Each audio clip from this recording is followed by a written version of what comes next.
What is up, everybody? It's Mr. Christopher with Funktopia Radio Show with my illustrious co-host, Mr. Jeff Page. Oh, man. And, today I wasn't even going to, I'll be honest with you. I was just like, should we cancel? Because really didn't have anything planned, just because we could have had something planned, but I just... just so beat, dude. It's one of those weeks. And I'm sure it is for everybody. It's got to be just for everybody. It's not me. Just can't. Yeah, for sure. We've been running. Everybody's been running the past couple of weeks, and I didn't think there was a show either. I was like, oh, okay. Yeah, I just said, you know what? We have been gone for we had a couple weeks off there, and then we came back into the celebration recap. And I was like, all right, screw it. We're just gonna come on just kind of do it. And Why not? Hey, man. We can do whatever we want. Oh man. Yeah. And I am still under the weather. I mean, I was a little under the weather last week, and now it's been a week and I'm still congested. And it's like, I don't know what this is that's going around, but it's like not. And there may be some fine folks out there that have been experiencing the same exact thing. I don't know, but it's. Yeah. I know a couple of people that have been feeling something, and it's not been COVID. Like, same thing. They've tested multiple times, and one of them went to the doctor, and doctor was like, no, you have whatever sinus infection or some other stuff.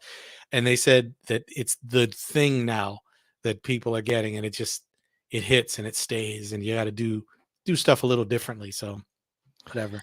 I feel great. Good for you. So I don't care. I mean, I care, but it is what it is. I mean, don't pass me anything through the stream and we're good. I don't think I will. I mean, I just, that's what it was. And I don't know. It's just, oh my gosh. So, hello, everybody. I was trying to pull this up, but I don't know if I can or not. I wanted to, there was a post that happened on Purple Funk San Francisco, Purple Funk SF, and I wanted to say congratulations, man. For those who don't know, apparently, and this, let me see if I can share this or not. I don't know if I can. Apparently there was a and what is this particular thing called? I might not even be able to share the screen, but I wanted to showcase this thing. They actually had a really cool mural that had popped up, and I didn't realize that you had a mural. I mean, it was pretty cool, man. I just, let me pull it up. This is it's real. I'm just like, wow, Jeff Page has a mural. I don't know what this is, San Francisco. I am so sorry to Kim. Kim's in this picture going, yeah, I'm taking my post. But I mean, Jeff, dude, it's like, I gotta make the face. I gotta be like, that's amazing, dude. It's so friggin' cool. Yep, I've got a dedicated mural. For those of you on the app, let's start right off on the hate mail. Let's just go ahead. Go ahead, just send the hate email. I don't care. I'm gonna have one of those. That's gonna be one of those. Someone took a picture of me and was like, and I'm sorry, Kim. You can send me a. That's pretty awesome. That's funny. Hello, everybody. Olga, hello. Cassandra, hello. Heidi, Ocean, Andre's in the house. Caroline's in the house. So many fine folks in the house. It's pretty friggin'. I'm sorry. That just kills me. I'm done right now. That's funny. That really looks like me. Usually, you know how you get a picture of yourself, or someone takes a picture or draws something, you go, that doesn't look like me. I'm looking at that like, damn. That does. I don't know. When I saw it, I was just like, wow, Jeff's got a mural. I don't have a mural. What the? I do have a sketch that Chuck D drew for me, but I don't have a mural. A mural is we got some family. Forever. Friends may be family, and I didn't come out and let everybody know. Oh my God. So as you can see, we got a bunch of again, welcome to Funkatopia Live, WTF. Again, I'm your host, Mr. Christopher, and my co-host Jeff Page. I think you already did a sound effect and everything, but just kind of recapping, making sure we did everything we're supposed to do, because today is the 34th anniversary of Batman, the Batman soundtrack, which is crazy. It's wow. It's I'm trying to remember exactly what was going on in my life. I remember I was in a band, because that was 1989. I was playing in a band called, what was that band called? Not New Reality. It was one before that one. Rubber.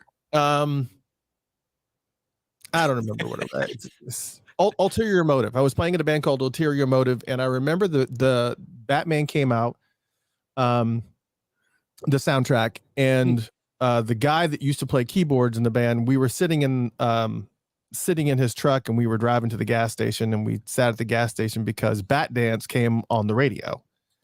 And we could have got out of the car to go do something, but we sat and we just kind of listened to this song that is just, I think being Prince fans for as long as I had at that point, you're almost a decade in at this point, in 1989.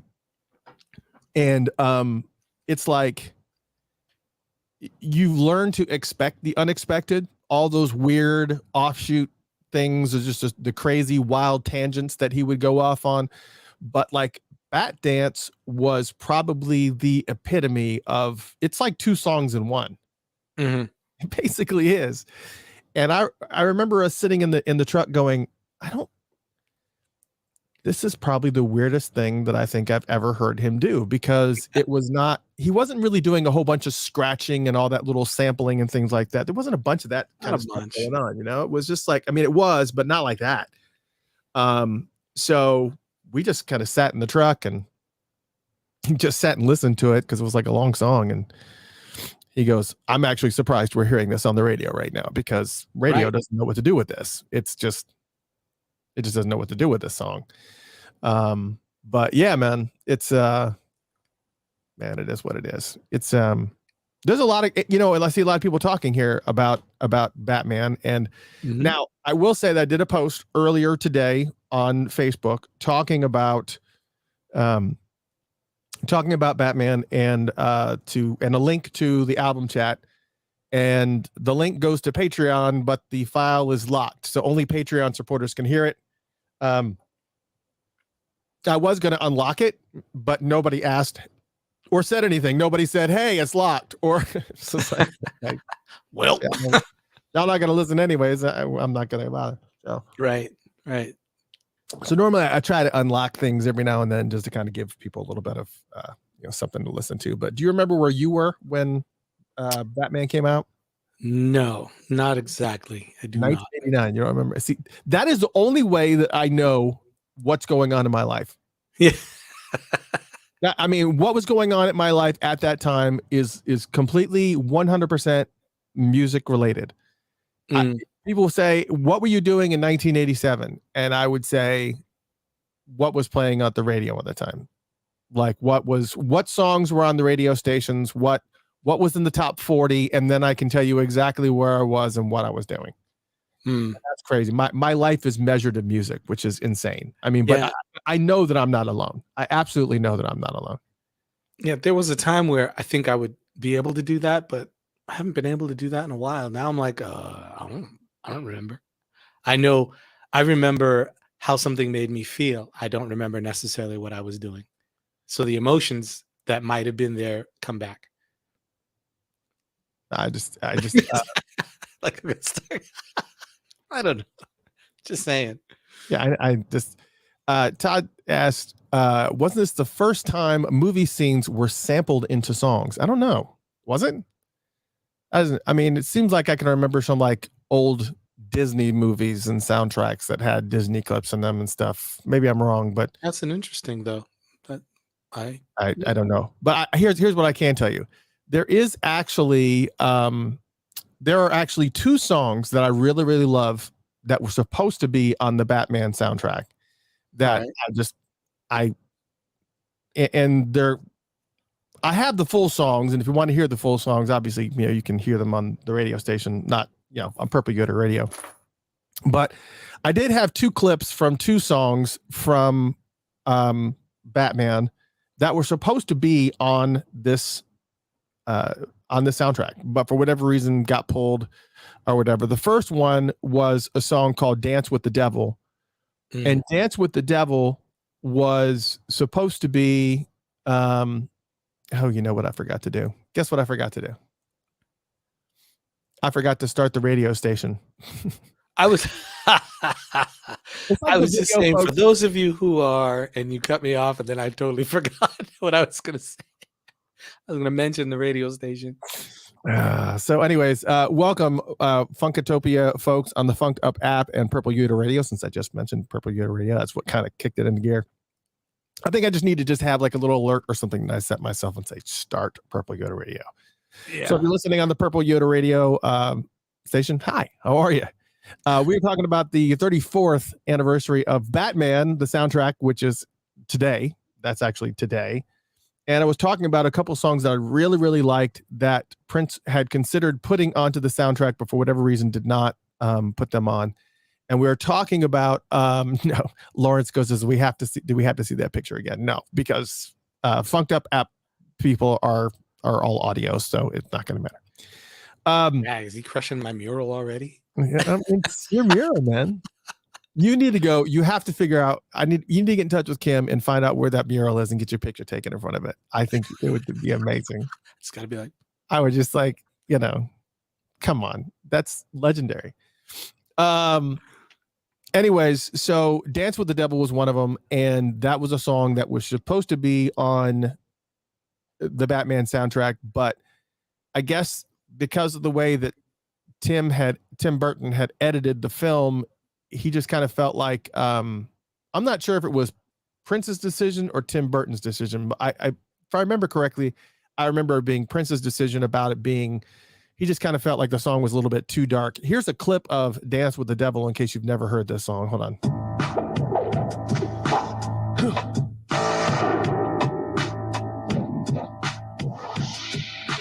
Devil's children, no love inside. There is a soul, but it has died. And it cries, and it cries. Dance with the devil in the pale moonlight, and put your arms around him and hold him tight. Give it to the feeling and don't try to fight. He wants your soul and he wants it tonight. Dance with the devil in the pale moonlight, put your arms around him and hold him tight. Close your eyes to love and die. So I just wanted to cut that. It's like a really dark song. It's a kind of really kind of weird kind of let's sacrifice our children type of song.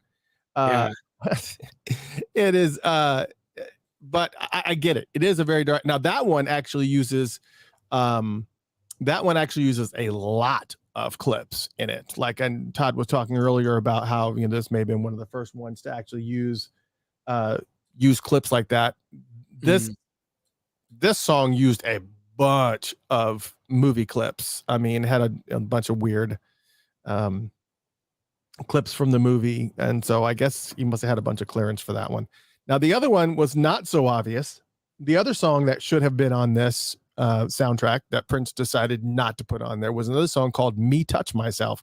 I don't know if you've ever heard this song, but very kind of blue light sounding a little bit. It was, a little bit more I don't know, reggae. I don't know. It's kind of a little bit stranger song. This one was also supposed to be on the Batman soundtrack. This is a song called Me Touch Myself. Here's a little clip of that one. You were born, and our pictures on furry floors, and I like it so me touch myself. I pray that I could have you all to myself, so you came for me. And no one else. Now my heart beats wild for you. I want you so to touch myself. hallelujah. Touch myself. Touch myself until I can truly rest. Every morning, touch myself. So that's another one called Me Touch Myself. And it is obviously not dark, but it's, I guess it has to It's have touchy. Yeah, it's sure, why not?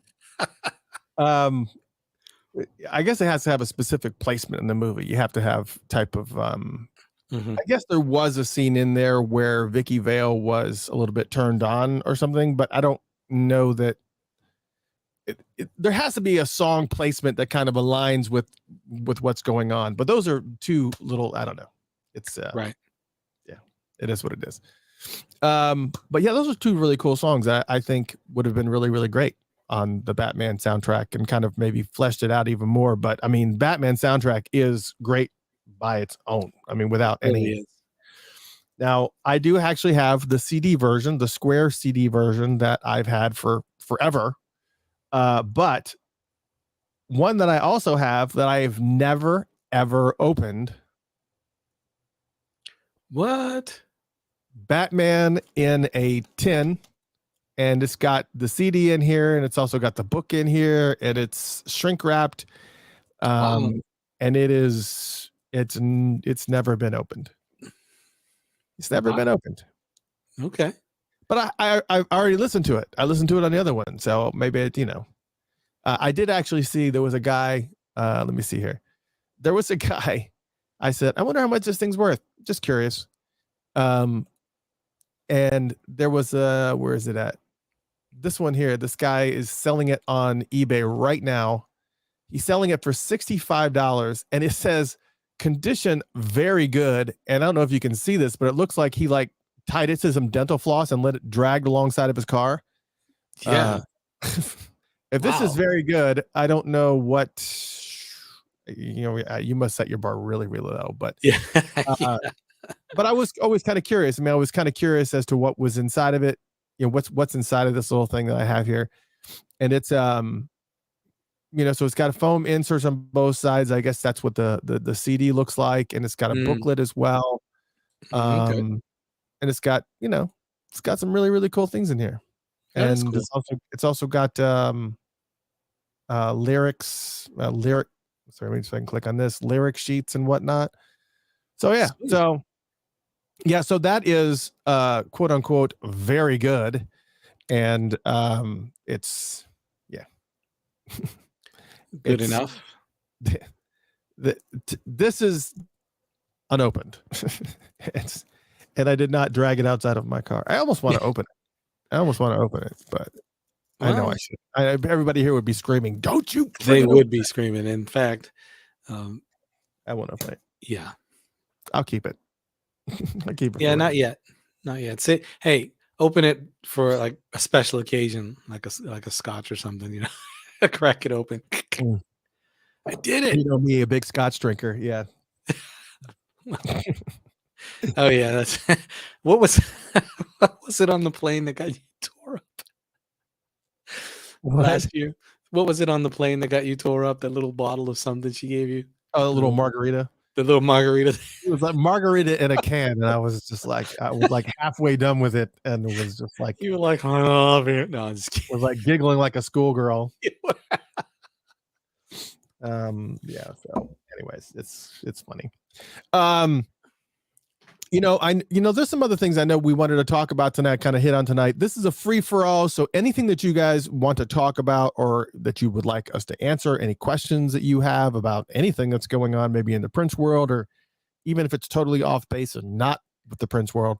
If we have the answers. Yeah, I mean, absolutely. I know that you had, you had some items to bring. Well, there were a couple of crazy things that happened, and I was just like, what the heck is that?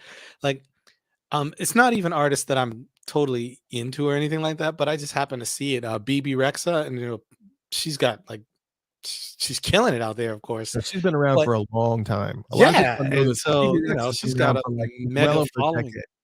running for everybody. Absolutely. Yeah. Well, she got hit in the face. Somebody threw a cell phone in New York City at a concert. Someone threw a cell phone and hit her in the face. And I was just like, what the heck? She had to get stitches. And the guy who threw the phone threw it on purpose. That's the part that I was just like, what? Because of course you don't accidentally throw a phone, right? Like nobody's going to accidentally throw a phone. But he said, I was trying to see if I could hit her with the phone at the end of the show because it would be funny. Like, and He's got to be on. what do you say to that? Like, that is like pure stupid. Okay, all fans, Prince fans, all you guys out there, whatever you do, please do not throw your phones, okay, at anybody who does that. I could see if it were like panties, underwear, a diaper, like, you know, anything, not a used diaper, but you know, but your phone, It's got to be on T-Mobile. right? He was pissed off at his service.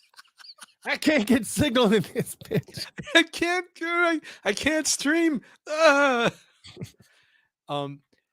So I thought that was interesting, and I just thought I'd bring that up because I was just like, I was pissed. I mean, And not he pissed, admitted but I that he was threw annoyed it too. because He's I like, wanted to. oh, Like, I wanted to see if I could hit her. that's insane. he thought it would be funny. Like, I don't understand who, like, what in your mind, you know, what tweaks in your brain that's okay. It's not okay. And the fact that he just got arrested and not his ass whooped, excuse me, but like total beat down, I don't even understand. Well, this is a BB Rexha show. It's not like the Bayhive. It's Nah, man. I mean, you know. BB still, I mean, she got stitches, you know what I mean? Like she got hit and hurt. So I was kind of like, you know, and you know, Yeah, that's shouts out to her for, you know, stick with your fans and keep going. But man, I mean, that's when you and everybody questions why you have to have a no cell phone rule. Wink, wink, hint, hint. Because now we're throwing them at people. that's not the whole thing. Yeah, but so yeah, that kind of annoyed me. And then I caught wind of something else that was going on. I thought was interesting. Mr. Shaquille O'Neal, DJ Diesel is his thing. He's announcing he's doing his Bass All Stars Festival, and that's this fall in Texas. And I just thought that would be kind of cool because people love to get out and do stuff. And so since his debut as DJ Diesel, and we all know he called himself Shaq Diesel back in the 90s, right? Somewhere like in 93, I think it was, or whatever, Shaq Diesel. okay. But DJ Diesel, he came out in like 2015 or 2014, I guess. And he's actually become one of the biggest advocates for bass music. So he's all about that bass, all about that bass. And here we are 10 years later, he's actually debuting his own bass music festival. So it's Shaq's Bass All Stars. And I just figured you guys, you know, people out in Texas might be interested, or if you want somewhere to go, Fort Worth, Texas on September 16th. And it's supposed to be 14 artists that he curated himself. DJs, right? Alice in Wonderland, Kai Wachi, Waki, I think it is. Sullivan King, Crank That, Jansen. You don't know any of these guys, do you? I had to look them up, a lot of them up. I did. I would have too. So yeah. I was like, I'm not sure, but hey, you know, Lay's Amorphic Heritage. If you know them, you know, anybody who's into dance music, you know who the DJs are. Leotrix, Charlotte's Web, Soul Time. The thing I thought was interesting was Ruvlo and B2B Cello. Now B2B, if you don't know what that is, that's basically the two DJs perform together. So they put together a show between them and create like this amazing thing. So I thought that was cool. And then of course DJ Diesel himself. So I just thought that was kind of cool to mention for those, like I said, Fort Worth, Texas on September 16th. If you need somewhere to go, I'm sure that'll be pretty dope. And yeah. I mean, I'm not really too big into DJ festivals, only because of the fact that I think they're great. I mean, I think they're a lot of fun to go to, but you know, it ends up being it is I'm trying to think of the right word way to say this. I think a lot of people have adapted a drug culture around DJ shows and festivals, and I know there was like a big, especially when it went into techno and guys like that, where they would all be taking X because it was just like this. Y and Z weren't available. Oh yeah, I don't know. I don't know what was going on, but it's just like it just seems like what's really kind of interesting now is that I think the DJs now have kind of gone into this realm where they focused more on visuals. There was this DJ, and I can't remember the name of him, but he had these 4 massive screens behind him, massive screens that were showing this computerized, I guess, graphic animations of robots and all kinds of like humanoid types of characters and stuff.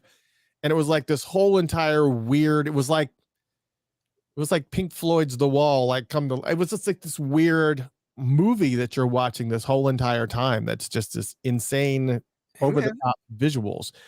And I kind of feel like, if you kind of, your act is at that point where it's more about the spectacle and the show than it may be more about, your skill set and what you're able to bring to the table.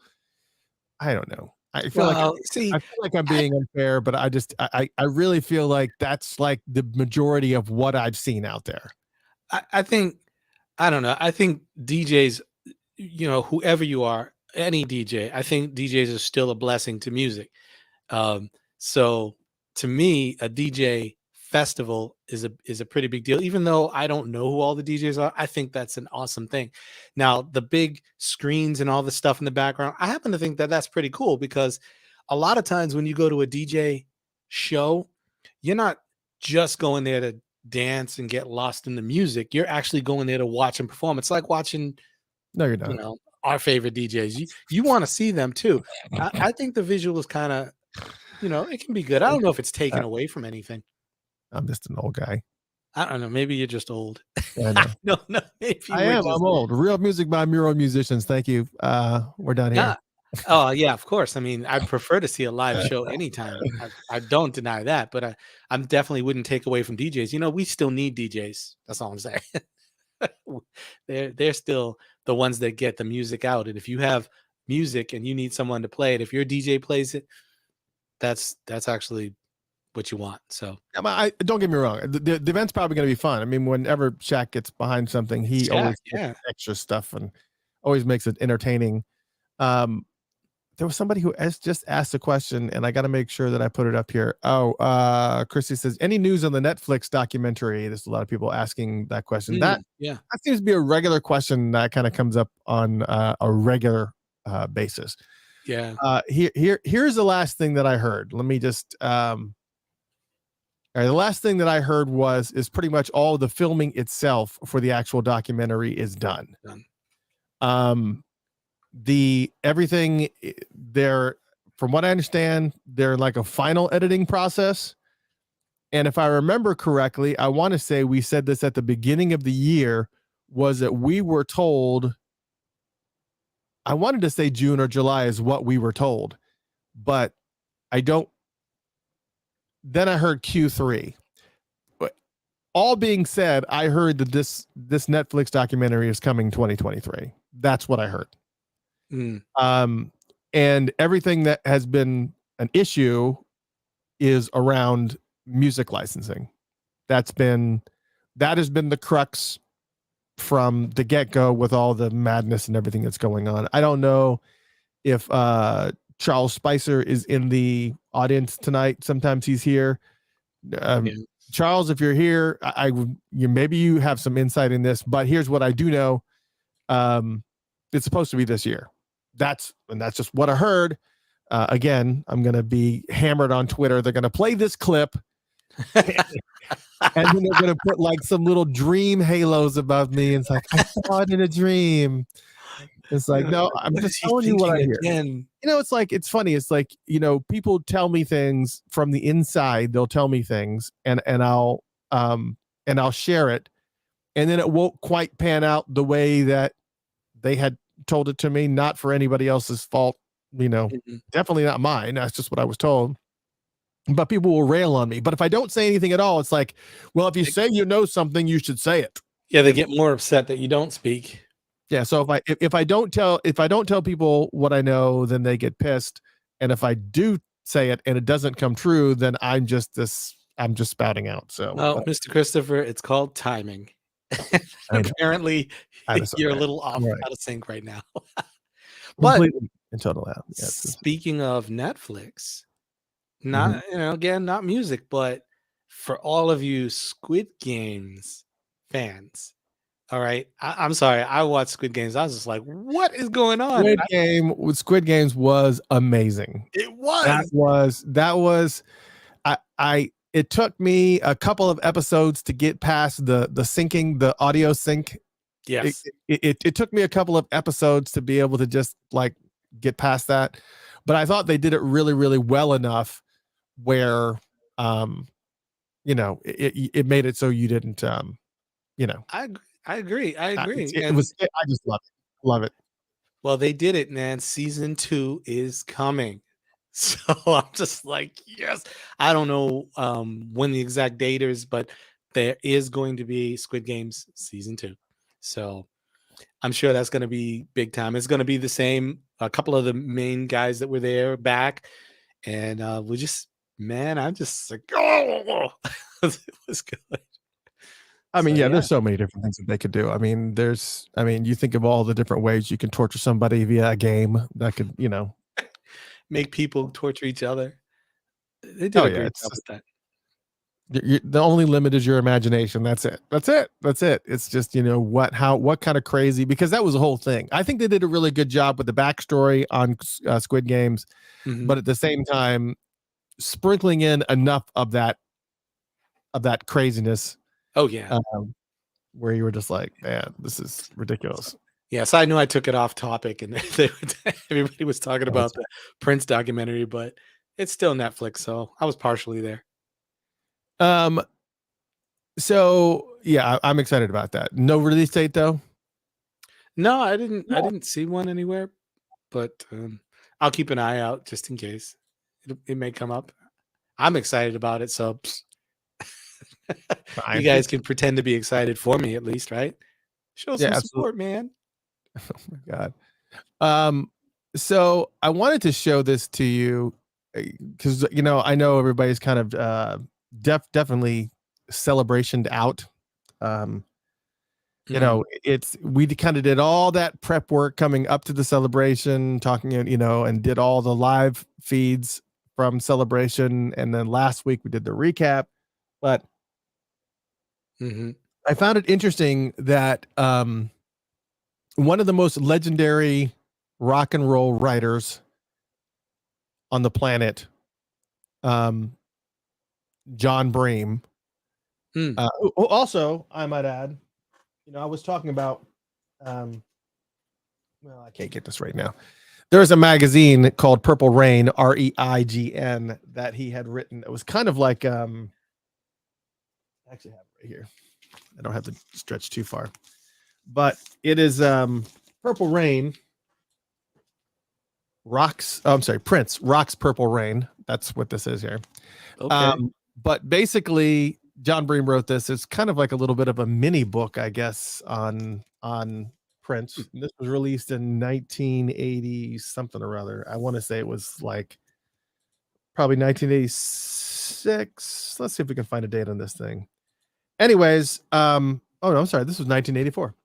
I thought it would have followed this a little bit more, but yeah, it's got some really, really cool photos and stuff in it, but you can probably find a copy on eBay, or we might actually do a little bit of an auction. We're going to do a drawing, and I've actually pulled some stuff together for a drawing that we're going to do.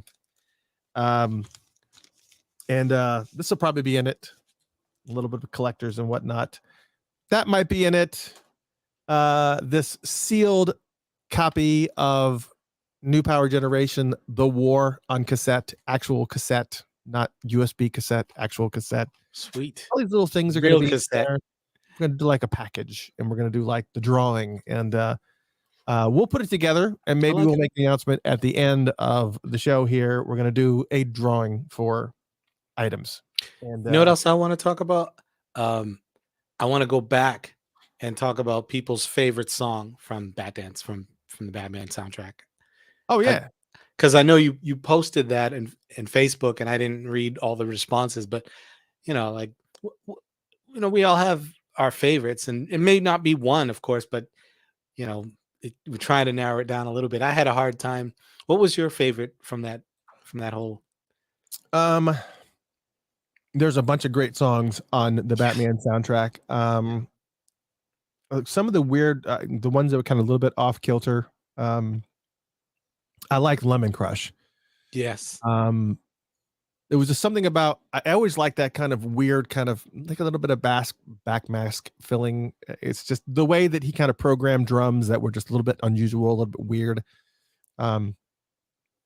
So for me, Lemon Crush was great. I mean, when the album was first out, you could not get me to take Party Man out of rotation. Oh yeah, right. Of course. I mean, you couldn't get me to take that song out of rotation. Now, all these years later, I'm like, okay, it's okay. I like the song. I still love the song. Batdance was great. But it just I'm gonna cough. Cool. We got a bunch of Lemon Crush Scandalous. I see. Scandalous was still, come on, so unbelievable. I think my favorites, obviously, I agree. Lemon Crush. I love Trust also, but I think Vicky Waiting always. And I saw somebody mention 200 Balloons too, which is a B-side. B-side, and of course, I listened to that like crazy when it came out on the Electric Chair. Good one. Yeah, for sure, without a shadow of a doubt. Which I'm actually surprised. There was actually a question I just saw here, from Revolution 86. Let me pop this up here. Said, question for both of you: what is your prediction on the next Super Deluxe to come out, and why?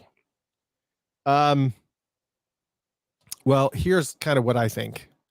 We're going to talk here about this John Bream thing here in a minute, and what I think the next Super Deluxe will be, and I've not gotten any insider information on this. I know there's a bunch of reissues that are coming out. Here's what I didn't know about reissues. Reissues, to take a album and remaster it and reissue it, as long as it's outside of that 7-year window, you actually circumvent the original label, right? If you do it through whatever. So all these reissues that are coming out, and I can pull this up here because I can share this with you. And I'm going to answer your question, Revolution.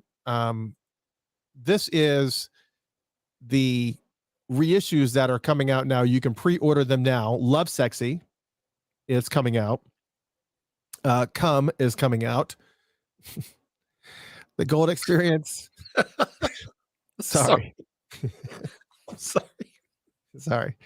The Gold Experience. Such a child. The Truth LP. Of course. Stop. I'll be back. Go ahead. All right, never mind. Get some other CDs here, but they've got Chaos and Disorder, which I just happened to find. Chaos and Disorder, actually find it on CD, as well as MPG's Exodus. I was actually able to find both of them on CD, which is pretty cool. So the reason why this is important is these 4 that are listed right here on the top, which is Love, Sexy, Come, The Gold Experience, and Truth, is that pretty confident those are not going to be Super Deluxe, because they're not going to Super Deluxe these if they're doing reissues right now, which is why the one thing that I had heard, and we've been hearing this for a while now. We've been hearing, it's been a couple years. They've been in talks about the Super Deluxe version of Parade. And the biggest thing, obviously, is that there's so much music that is there. And you also have this how do I say it? The birthday bash. That has like a lot of parade stuff in it. There was a birthday bash that was done. It was a live one that was done. You also have the movie Under the Cherry Moon.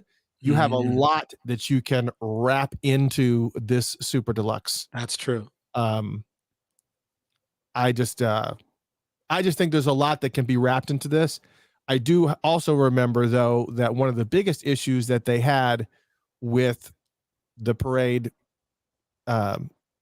super deluxe, or anything that involves the movie, was that for whatever reason that movie was sold and then resold and then resold and changed hands like multiple times. And so was the biggest issue. Was that you had to figure out who, I guess, had their hands on it last. I guess that's the only right. That's the only thing. And yes, I also did hear about Diamonds and Pearls. I see Lisa talking about this. I also heard about Diamonds and Pearls as well. And I do know that there has been an outcry from the public saying, look, love the super deluxes, keep the super deluxes coming, but how about an album from the 90s? Every single super deluxe you guys have done has been from the 80s. You gave us 1999, you gave us Purple Rain, you gave us Sign of the Times. How about they're working their way? Yeah, they're working their way, but they're not even doing it in any type of rational order. No, so, that would be irrational. Right, exactly. I mean, so anyways, I just think, because the biggest talk has always been they're not going to release a super deluxe version of an album that they don't believe a bunch of people are going to go buy. Right. Because it takes a lot of work to put these super deluxe things together, a lot of work to remix some of these, I guess unreleased tracks or unreleased versions of songs that would probably be in the mix. And if you're going to do all that, you got to make sure that people are going to buy it. And I get that. I get that from a business standpoint. I totally get that. I feel it. But what's your vote? Yeah, I'm kind of feeling the same about the choices. Well, I'd really like to see Diamonds and Pearls. It's just tough. It's hard to figure that out because again, a lot of the albums, just like you said, like you got to weigh what's gonna hit. Love Symbol. Well, nothing's gonna hit. Well, the album's already been released and done. It's done. Whatever. But you know what I mean? Like the fan. Like what are people gonna spend the money on? Well, and I think a lot of the album purchasing folks that are out there, that's the right age group. I think when you start to, that's the right age. You get these albums out, the biggest albums from the 80s and 90s, get them out. Yep. It just makes most sense to me. Yep. I would lean on the Diamonds and Pearls direction. Yeah, I would lean on Diamonds and Pearls. Seems like it would be a really, really good option. I can say that the last thing I did here was Parade though. And considering it was sold way more than Diamonds and Pearls, I believe. I think they're always going to go with the way of the numbers. I think. I don't know. Absolutely, have to. Smart business. Yeah. So, and I see some other questions here. SMS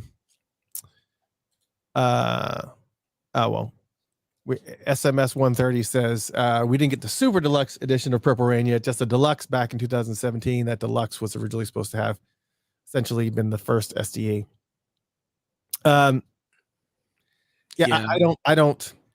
If there's anything coming for next year, which we're going to talk here about in just a second about this celebration thing, because I wanted to get back to this John Bream article that he put out. That came out when I was doing the recap last week. That was already out, but I didn't want it to kind of derail the recap that I was doing. But don't get me wrong. I don't put anything past them to put out yet another version of Purple Rain. Yeah. But I can tell you the shit will hit the fan if they do it. Here, that's all that's all that I'll say on that regard, because the fans will lose their friggin' mind. Yeah, people are tired of it. Give us one more It's like the daring is, give us one more version of Purple Rain. See what happens. I dare you. Do it. See what happens. Well, I oughta. I mean, I just, it's great, but there's only so many times you can do it. Like before you can't use that anymore. So Diamonds and Pearls, Gold Experience. Like let's move on. Let's just press forward. Yeah. He said, Purple Rain backwards. There it is. That's the next. Yeah, there you go. Yeah. Was that I don't know. I was going to try to do it backwards, but yeah. So I don't see another version of Purple Rain coming out. I think they've done everything they can possibly do with Purple Rain. However, since next year is the 40th anniversary of Purple Rain, it does beg to question, which John Bream kind of tapped on for a minute, what we could potentially be seeing next year at the celebration. Now,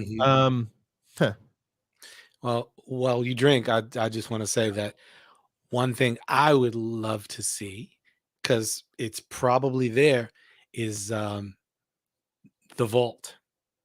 What's hidden in the vault that's still related to Purple Rain? I'm sure there's hundreds of songs. Right. That are necessarily tied to Purple Rain. Well, but that were written in that same time period that may at one point in time have been considered for inclusion, even for a brief moment. I just feel like that would be a strong direction, because they know Purple Rain still pulls, but we're tired of Purple Rain, but they keep doing it. Well, why don't you start touching what's right there? Like, right, a part of it was scrapped at the last minute, or was made for it, but something happened, or was the next out, or which songs sound really similar to that? Why not? I mean, and Luther brings up a really good point here too. He says they should release an anniversary special edition with all the uncut scenes. Oh, that's an awesome idea. That's a really good idea. But here's the other thing too, is that, Prince was a very, very big stickler for, his end product. We do know that there were substantial amount of scenes cut from Jill Jones when she did a couple of songs. Mm-hmm. Not Electric Intercourse, the other one. There was a substantial amount of songs that she actually performed in the movie that were cut. Right. When she was just feeling some sort of way and she was sitting on the stage by herself with the piano. So.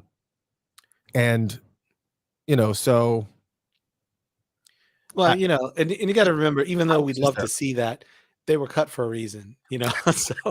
And the barn scene. Let's not forget the barn scene. I want the barn scene. Let's go there now. Give us the barn scene. The barn scene. That's all. That's it. That's it. Make that a special deluxe edition. Right. But there was also tons of music too that were in the movie that were never released for the soundtrack either.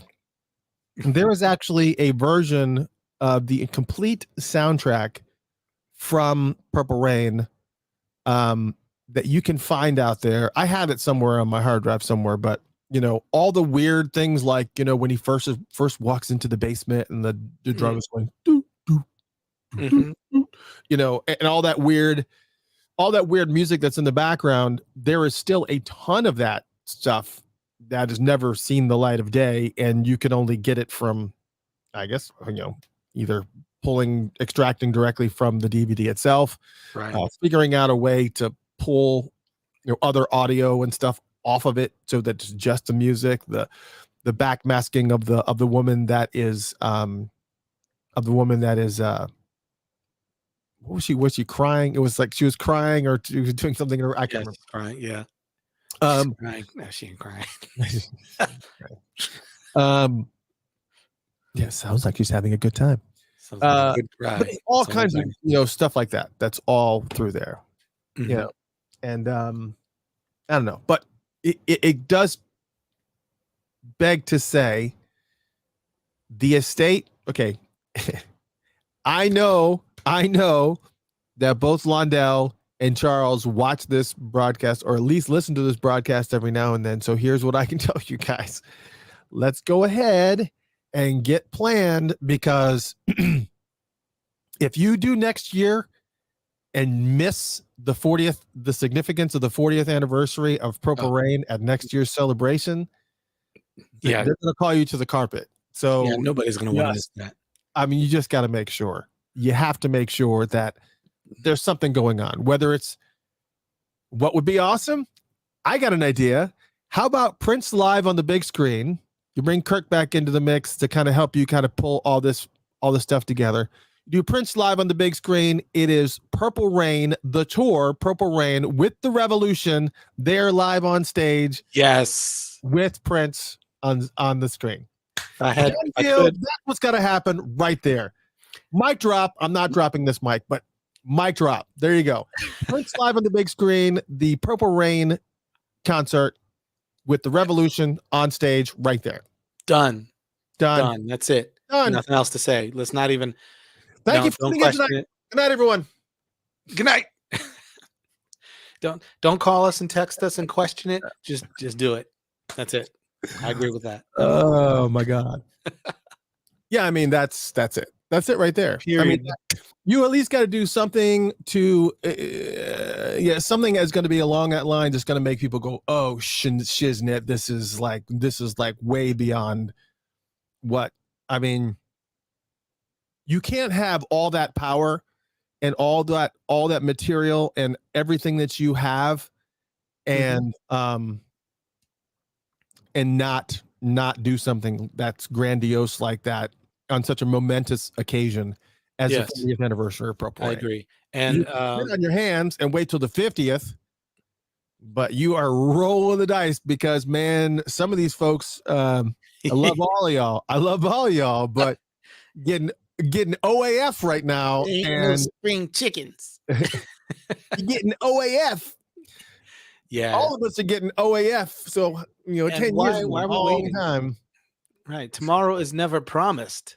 Move now. I would say it's a great idea.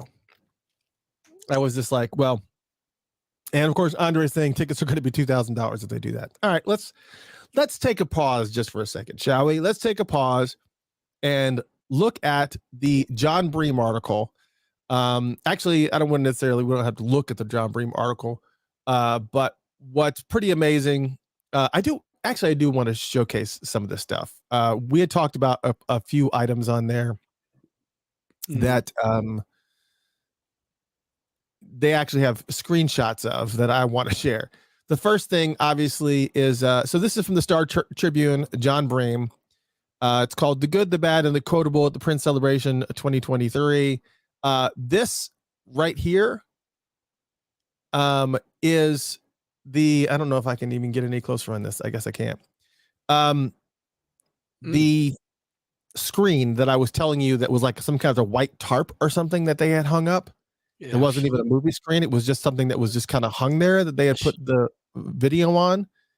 That was one of the things that I would refer to that it was just, I don't know why they did that, but they did talk about some of the highlights in here. And so that's really, really cool. But one of the things I wanted to get to was their suggestions. All right. Let's talk about the suggestions that John Bream put on here. And I don't know if they will read this or not. I can tell you, here's what I can tell you. I can tell you that as of yesterday, Paisley Park, I guess maybe in conjunction with the Prince Estate, sent out an email asking everybody to give their feedback about what you thought of Celebration. So if you want to, if you want your voice heard, the survey's out. It came out yesterday. Look in your email. It's in there. Answer it. Send it. All right. The first thing that John Bream suggests here is an advisory board. Said Paisley Park should consider forming an advisory board of, say, 7 fans. Pay them to meet regularly and allow them veto power. At least 5 votes would be necessary over non-financial programming decisions for Celebration. After all, the event is for the fams, as Prince called them. So let's talk about that. That is, I would say, a relatively good idea. I mean, yeah. I don't see any harm in having these people I don't think there's any wrong in having people in that scenario where it just seems like some people that are making some of these decisions don't really know a lot about Prince's music. To be totally honest, or what the fans I'm really not are trying to be an saying. asshole. I'm or just feeling. saying. Mhm. I'm really not trying to be an asshole. I'm just saying that that's the reality of this, is that some of the people that they may have been very close personal friends with Prince for years. All That's all good and dandy. That's all fine. It's all fine. But I think there was a lot of feedback in relation to a lot of different things about, some of the releases and everything. And it's just, Yeah, Jasmine. I don't know not if to say that. I don't know if Jasmine is being facetious, but Jasmine says, "Why change anything? It was so perfect." Okay, she may be completely. I mean, don't get me wrong. It wasn't a bad celebration. It wasn't bad. Right. It wasn't bad. It wasn't a bad celebration. And no one's saying it's a bad celebration, but it was not perfect. It was not perfect. It just wasn't. Right. She says last week I said it was perfect. No, I didn't. Well, just I'm about to rewatch the clips. I'm almost positive I did not say it was perfect. let's just say that regardless of that, the guys who we're all saying are out of touch with whatever is happening and whatever, just keep in mind that even if they're not 100%, in with what's going on, they are trying. I'm sure they're understanding now that they've got to get more and more. So they're probably working on it and listening more and put their feelers out more and more. And so, I mean, I believe that's happening because there's so many cogs moving, and we keep hearing about all these things. So I believe the attempts are being made to start paying attention and to get there more and more. So for people to just say they're out of touch, they don't know. I can't really say that 100%. I think I lost my video. Yep. But I do see that you use Prism Live Studio though. I do see that. yeah, I am for this one. Yeah. But anyways, either way, I feel like we're getting closer. Hey, you know what I'm gonna do? I'm gonna go here, and did I Wherever lose here that might too? be. Well, here's what I can tell you. All right, listen, and let me just be real clear. I did not say that it was absolutely. I'm yes, I will rewatch, but I'm sure I didn't say it was perfect because there was some missteps in there for sure. I don't really use a whole bunch of hyperbole like that, like perfect, amazing. That's really not me. But here's what I say: I did not say that they were out of touch. I simply said, I didn't say that they were out of touch. What I mean is there are a lot of things, a lot of intricate details musically, that I just don't feel like they have their finger to the pulse of what the fans want. And that's the biggest issue. That's the biggest issue really in my mind, is that there's so much stuff that's coming out, or they want to put out. I think they're hearing people, but I just, some of the decisions that they're making, I think they're always going to be, decisions are always going to be based around money. It's just, I have nothing, no ill will towards Londell or Charles or any of that, and I know that's not the case for a lot of people. But my thing is that I want to get the music. I want to hear the music.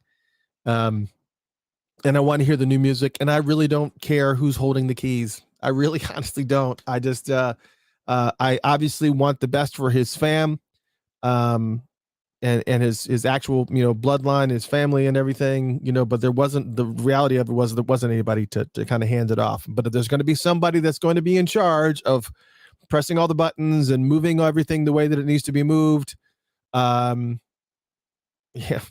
Londell and those guys know what they're doing as far as how to kind of manipulate that industry. And you can that's not a negative connotation. It's just that the music industry is one fickle bee.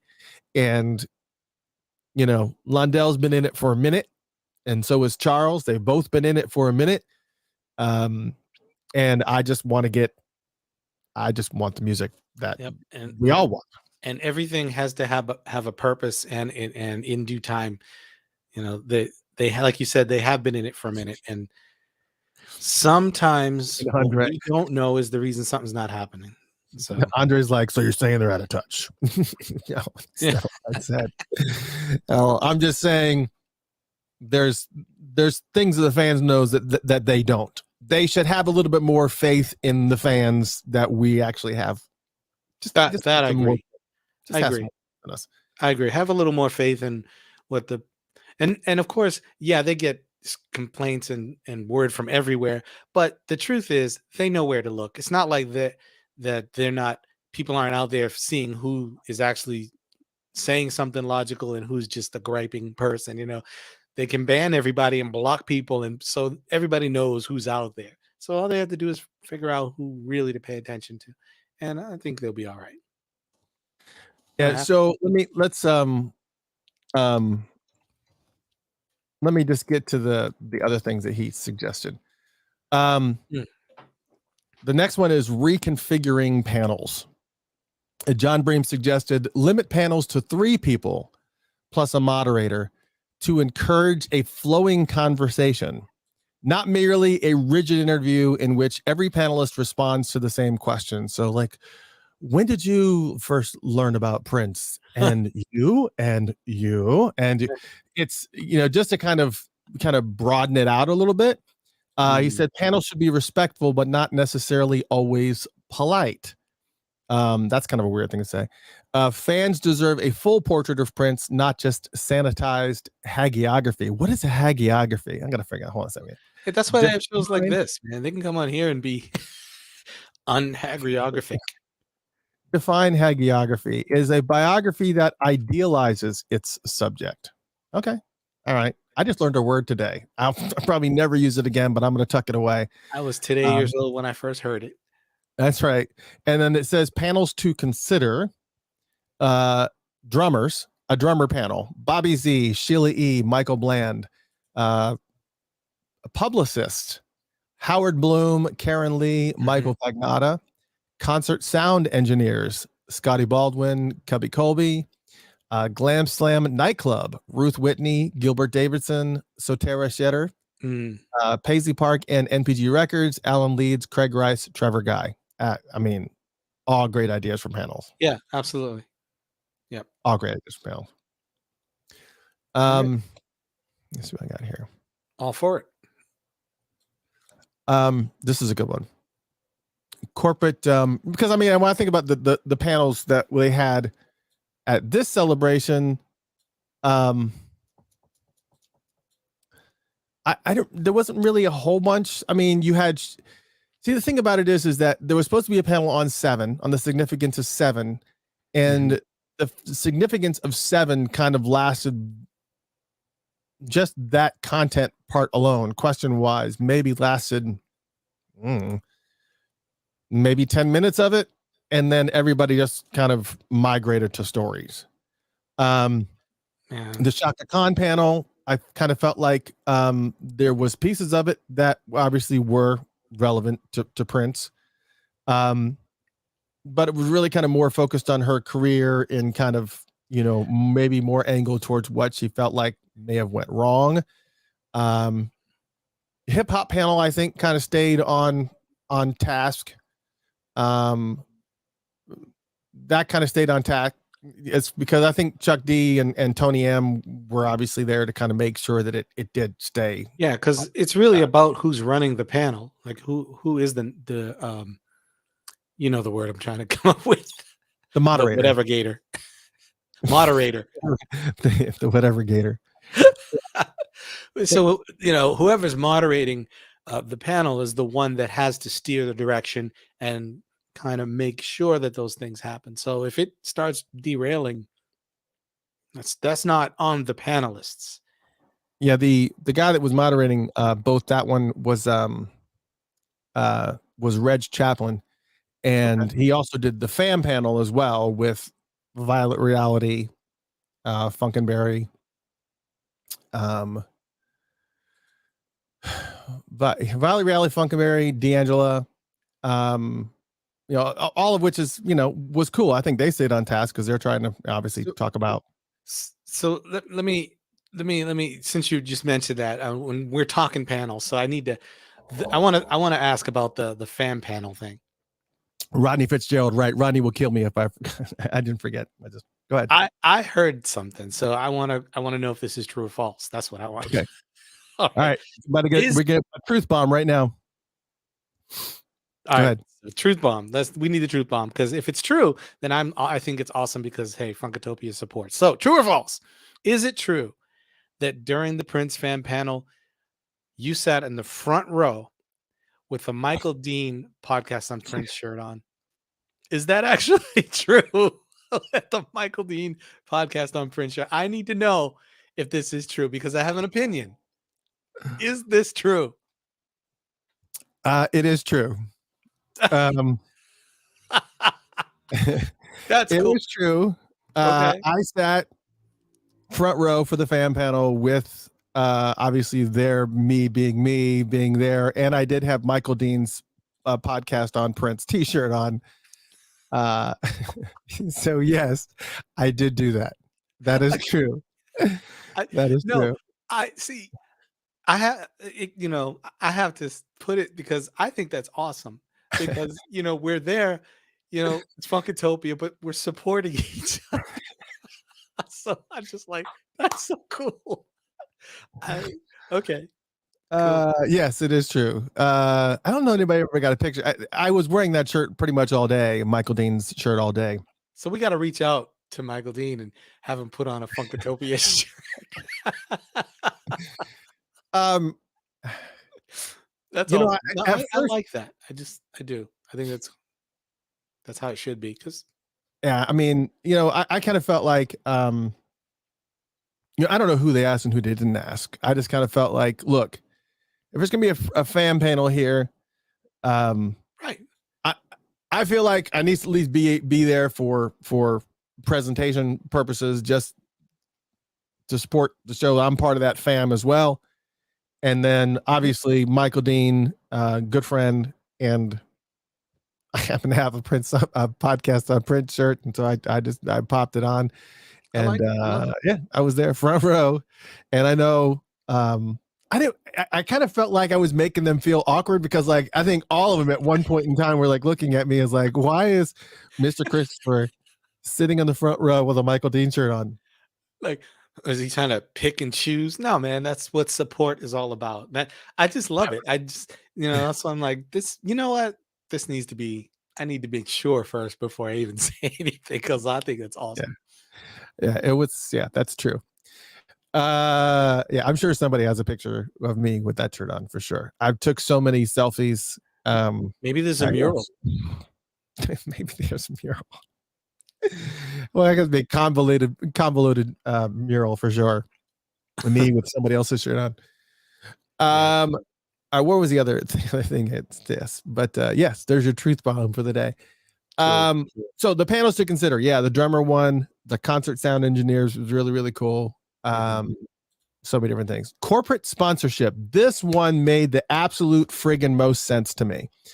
We've had this discussion before where basically this little paragraph on John Bream's thing says, although Prince might never have considered corporate sponsorship, times have changed in the music business. An outside source for funding for Celebration 2024 could be explored, perhaps grants or sponsorships. So here's the other thing too. Part of the problem with this event will probably and always will be the amount of money that it cost that then has to be assimilated and then spread out to everybody that's there in attendance. Right. And of course, with VIPs, you're looking at, $1,500 a pop, for And then you have general admission, which is over $500 a pop. And then once you get your hotel in there and you get the car in there and you get everything in there that they're not going to cover anyways. But I'm talking about as far as the actual attendance part of it itself. That is, I think if they could figure out a way to lower the cost down to something a little bit reasonable, and just, I'm trying to remember, I'm going to have to look back at my previous credit card statements or whatever, but didn't I remember correctly that when this first started, when the VIP side of things, that the VIP was like around like $1,000. I mean, it was like lower. It was like 8, 7, 8. I thought it was like 8 or somewhere in that grand range and below. I don't think it was over $1,000. I mean, when it's all said and done, it just keeps on getting higher. Yeah. And of course, when Prince was with us, I mean, it was like way low. I mean, it was like, $100 or whatever it was. It was ridiculous. Well, so yeah. Well, now they're doing their only source of income is not him doing shows. So, it does have to change. Times have changed, but yeah, I think corporate sponsors is the way to go. Absolutely the right way to go. Aaron says, Londell tweeted the other day, and if you look really close on the left side of the picture, I think you can see Mr. C with your hat on your shirt. We're gonna have to go on to the Twitter and see if we can go onto the Twitter. But yeah, I think that money wise, when you start talking about that stuff, that is one of the biggest issues that people have, and obviously, even beyond that, is the amount of time that people have to prepare. Right. Because when you get people that are traveling from all over the world, they just need time. Yeah. They need time to be able to I don't know. Yeah, and they did better this year by saying it would happen, but then it dragged on again because the details were left out for a long time. So there was an attempt made, but it still fell short. But at least the fact that the attempt was made means, okay, now next time let's keep tweaking this. Like don't get comfortable. So at least they tried. Yeah, I don't know. There was so much going on. Aaron, if you can find that photo, that would be awesome. If you can, that'd be awesome. That'd be cool. Show it. That's hilarious. But yeah, I think just the timing of it, the amount of it, the pricing of it is kind of where the biggest issues have always been. You know who says it best right here? And Audrey Johnson, start saving now. You know it's happening in June. Don't act like it's a surprise. You know it's happening. Right. So let's not go, really? When they finally announce it. So yeah, don't do the Scooby-Doo.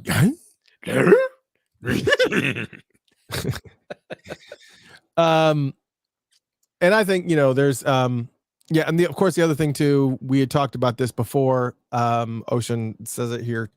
Let us use our phones at the soundstage. We ain't throwing phones. We ain't throwing phones. There'll be no stitches on the stage. Yeah.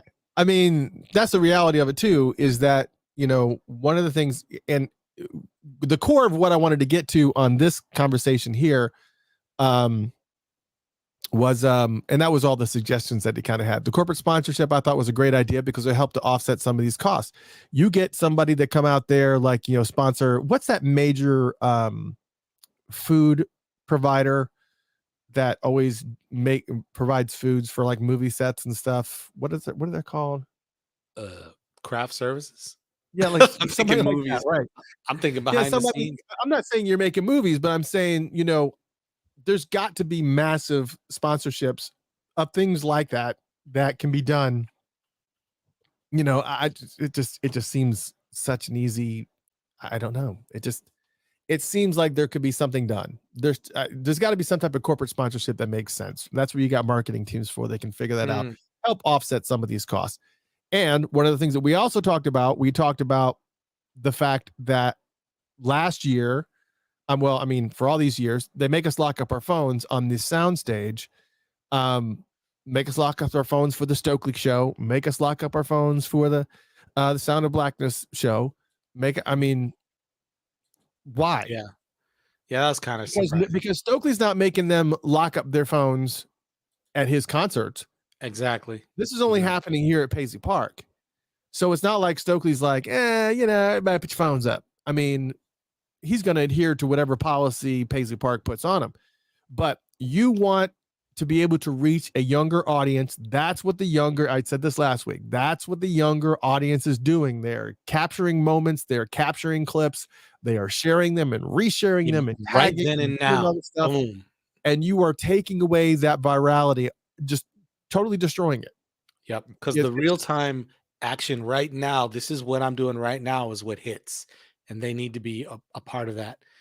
Yeah. You want on any given night, somebody to post something real quick and it just go ballistic. That's what you want. So I agree. I mean, it has to be a little bit, but again, you have to, I don't know what the balance is, I understand, but I'm sure there's a way to do it. I just don't know. Chiaria says have a payment plan. I could see probably with some of the stuff going haywire with that though. People not making the final payment and they show up and go, "Oh, I didn't make a payment. I thought it was." Yeah, I can see some of that stuff. Let me run to the bank. yeah, pre-sale. You take checks. Man, I can trade you with some clams and I barter, man. You got a quick trip around here. I know I can get a money order real quick. Man, I can fix the corner. There's a wood. There's something loose over there in the corner of the building. I can repair that for you. I can paint your parking lot. I can wash some dishes. Wash some dishes, man. Take out the trash. Yeah. Look. Yeah. But that Audra makes a good point. You know what's going to happen in June. Start putting your money aside. Just start putting your money aside.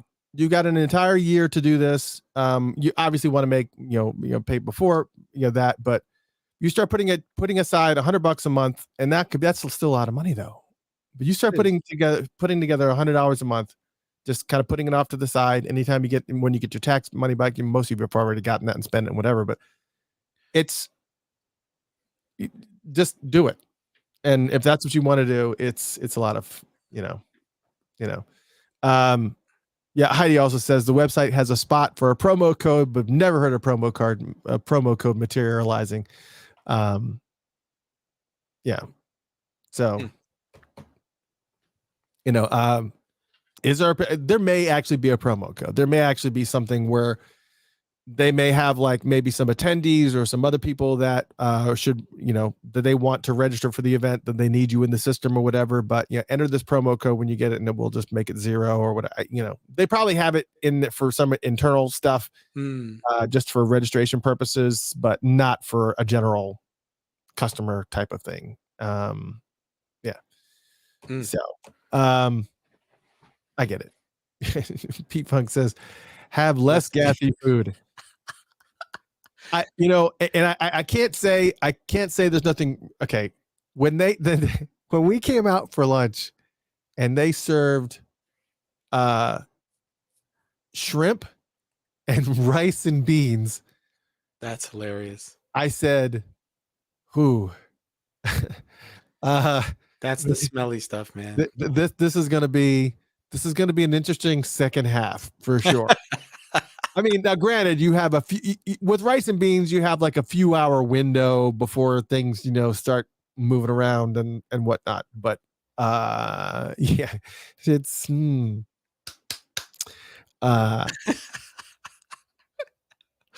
love it. I loaded up on the shrimp though. It was kind of the guy started out with 3 shrimp, and I just kind of stood there for a second. He goes, "Oh, you want more shrimp?" And I was like, "Sure, I'll take more shrimp." And he like took those tongs and like grabbed I must have grabbed about 8 shrimp and like popped them on my plate. I was like, "Okay, nice. All right, man.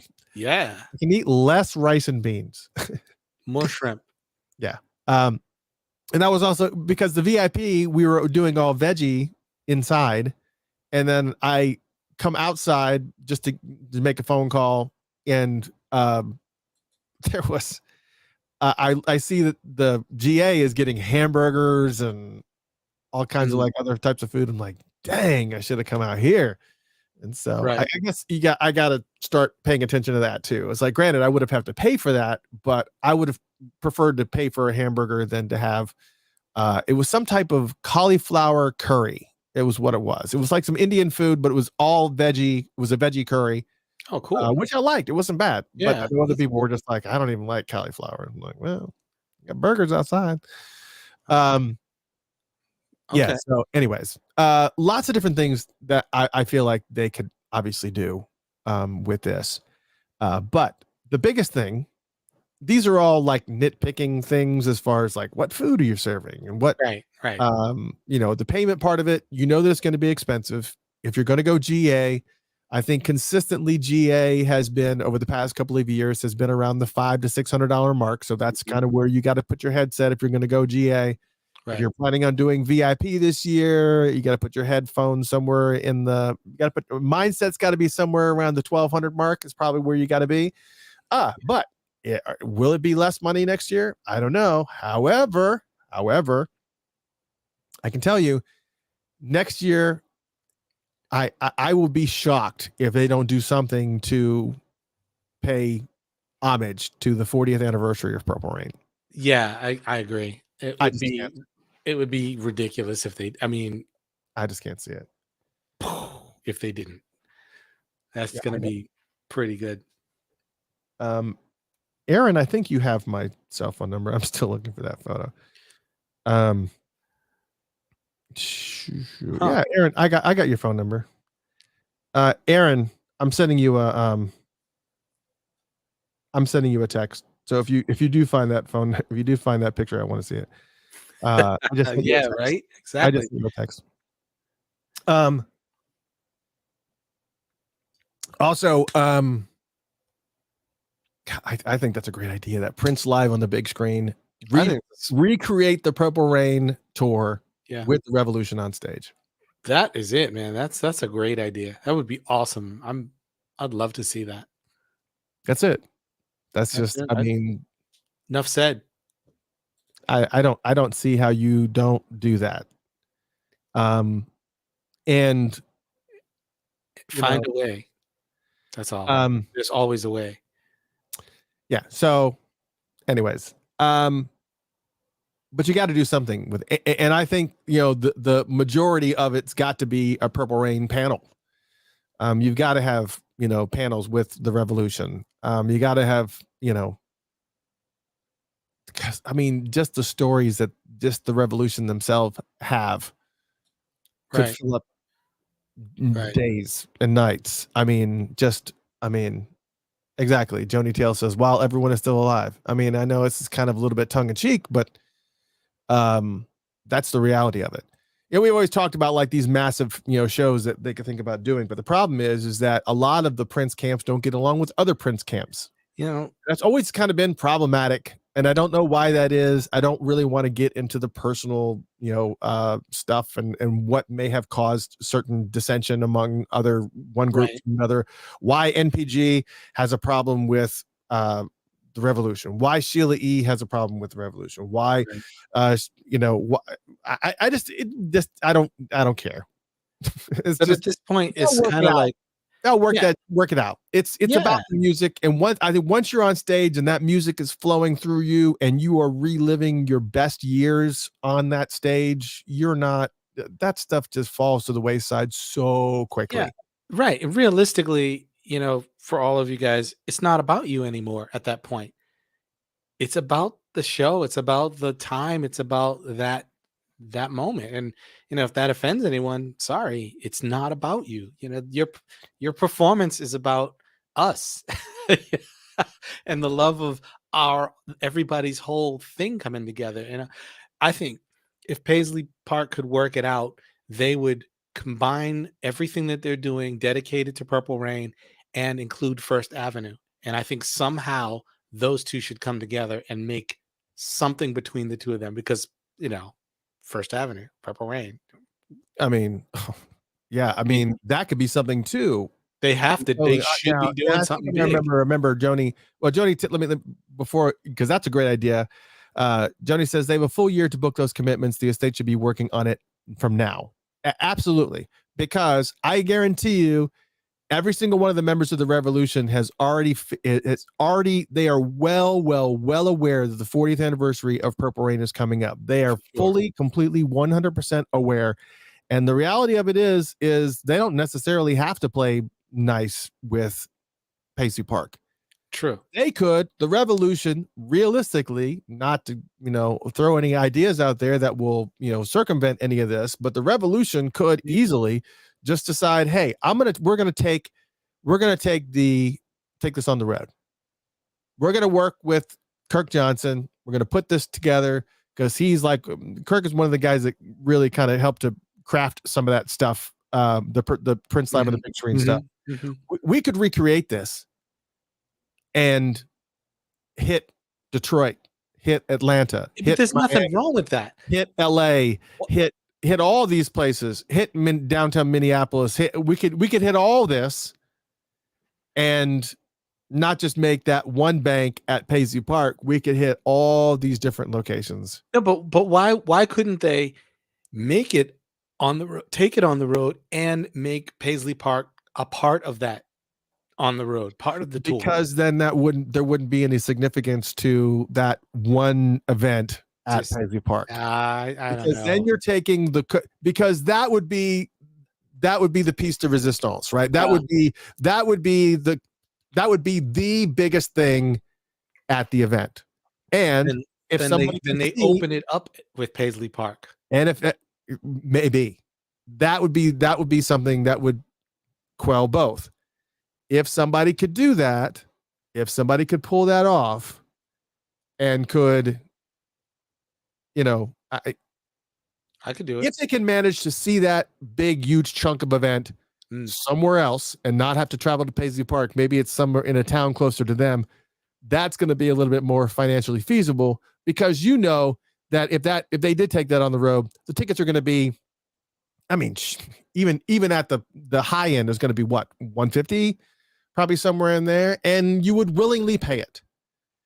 You would absolutely pay it to see the Revolution with Prince live on the big screen in very, very strategic locations. You couldn't just do it anywhere. Again, you would do the Atlantas, the Miamis, the LAs, the Detroits, there would be very, very specific strategic places that you could do this. And because of the breadth of what that event is, and they've talked about this every single time they do Prince live on the big screen, every single time they did it.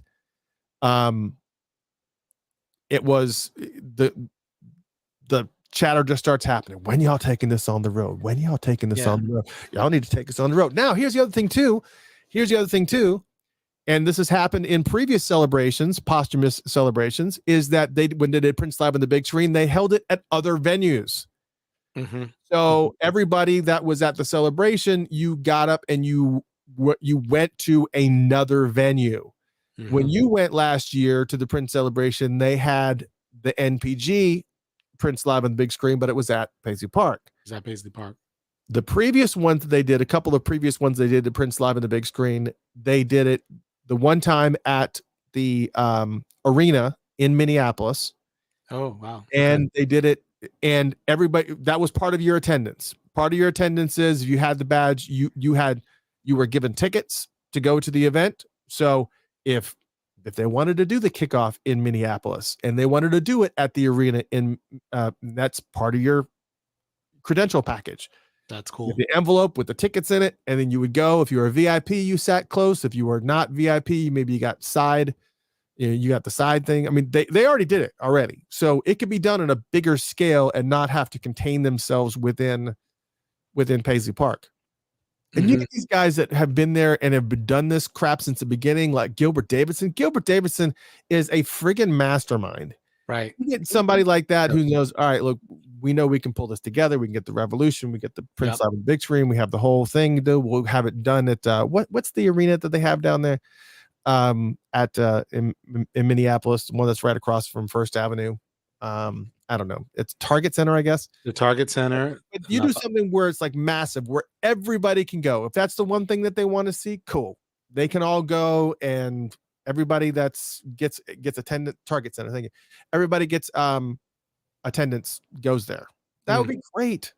So you just it's a bigger event. It's not just Paisley Park, so you don't have to worry about counting dimes and you know hammering everybody out of this mix. You can make some serious bank because your seating goes from a couple thousand to or whatever the capacity is there at Paisley Right. Park for that soundstage area to tens of thousands of seats. Yeah. Plus, it opens up the whole event for the celebration because now they can sell a separate ticket specific for that event if they, and really blow that up. So they Oh, could actually capitalize off of that as well for those who just want to go to that. So they could, it could work. yeah, I mean, there's so much that they could do to make this work, but it needs to start being done now. I know that they're kind of licking their wounds. I'm not saying that that's a negative connotation, but that's not what I mean by that. I mean, like, What? they're waiting for the dust to settle. It's just kind of like, God, but You're an idiot. I I don't mean that in a bad way. recovering from all their no. What I'm saying is that the dust is still settling, but the reality of it is, with the importance and the significance of what next year is in the Prince world, Yeah. with this 40th anniversary of Purple Rain coming up, man, y'all better not sleep. Don't sleep. Don't Right. sleep. Don't sleep on it, because it is even if that's the only thing that you're planning right now, you do that right now. Yeah. Because Lock here's it the in. other thing too: if you Lock can it lock in. that down and you can get that piece in place right now, then everything else falls into place, because then everybody else wants to be involved in that project, and then everybody's like, "Oh wait, you're doing what? Let me Yep. get in on this." And people will start buying tickets sooner. I mean, and you think about, absolutely, definitely, absolutely, yes. Um, I just, there are some really amazing ideas that they can work with, but I know we're focused just on that 40th anniversary, but that's the biggest piece. There are tons of different things that they can do, but Yeah. that is the most important piece to start planning right friggin' now. Yeah, I would agree with that. Right now. Um anyways, let's just see. And Joni also mentions fans want to meet and greet with the original band members of cast. Now with VIP, that was some of the case. With VIP members, there was some bands, that you were able to actually go and actually meet and get your picture taken with them and everything. But when you've got a few hundred VIP or a couple hundred VIP, that's a lot of pictures for an artist to take within a short period of time. It's a lot. It's a lot. Can it be done? Sure. Absolutely.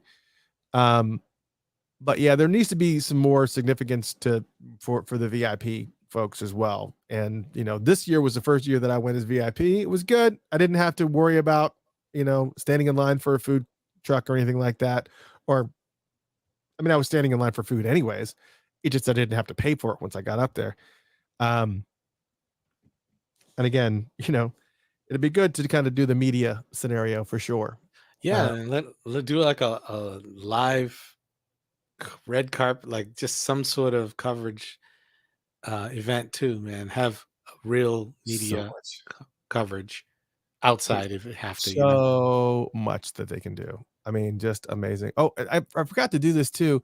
I wanted to give a big shout out to our girl. I have to do this. Wow, because there was a lot of coverage with, just with obviously with John Breen, with Star Tribune, but they actually worked with a big publishing company, a publicity company this year. What was the name of them? Somebody may know. There was a big publicity company that they used this year that actually kind of helped to get the word out to Star Tribune and Billboard and everything like that. And what was actually really cool is that it was really awesome to see Billboard .com yeah. pictures, and there she is, the one and only Shelby J, Yes. on Billboard website, which is that was awesome. Yes. Yeah. Shout outs to Shelby J. That was that's a big deal. That's awesome. Yeah. It's a big deal to kind of have, the one of the premier Um, I mean, do you know how much their membership is per year? Billboard. Oh yeah, I don't remember, but it's like $300 a year just to be a member to get the magazine, which I get. I became a member because I thought that I was going to be getting access to like different types of, music events and just kind of getting a little bit of, just kind of maybe have a little bit more insight into the industry. And, but it's been nothing but just a magazine subscription, a very expensive magazine subscription. And I keep trying to cancel, but they do not make it easy to cancel either. Well, definitely shout outs to Shelby J. And reminders for all you guys, get your shell beads. Yes, her shell beads, man. This is quality. This thing is definitely like an awesome piece. Oh, I forgot. Yeah, you did get some shell beads, didn't you? Yo, it's just, seriously, and I'm like, it's weird because this when you have beads and you lay them together, whatever, you always feel like something's gonna fall apart or whatever. At least I do. But these, man, this thing is like, yeah.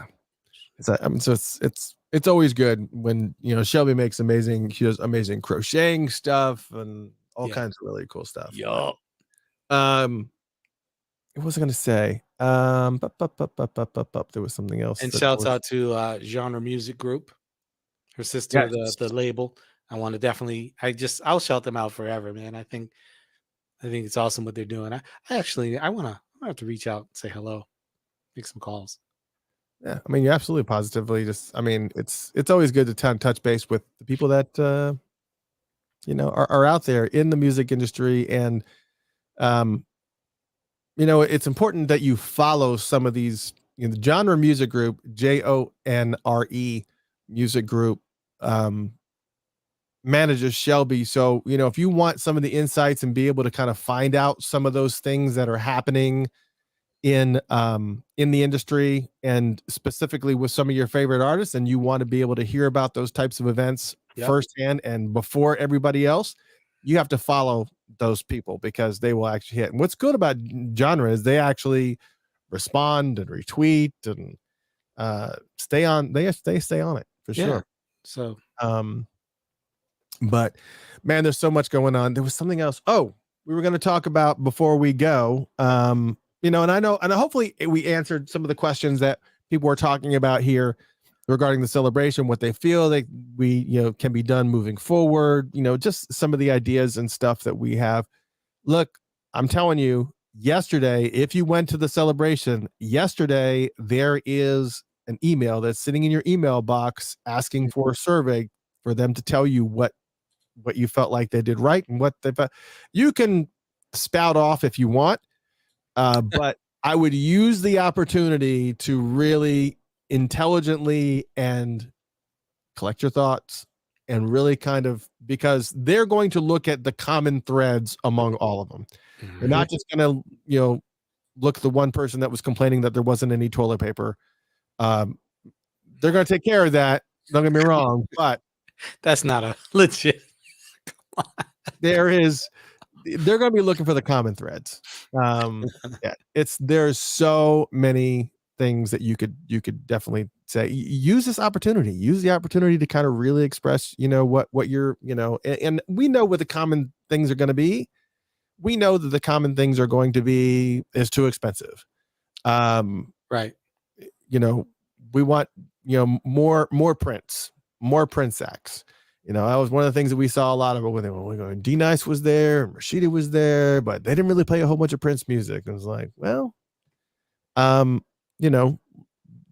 years ago, y'all complained that there wasn't enough diversity, that there wasn't enough things going on where we weren't mixing it up. Now you're like, now they mixed it up. Like, oh, mixed it up too much now.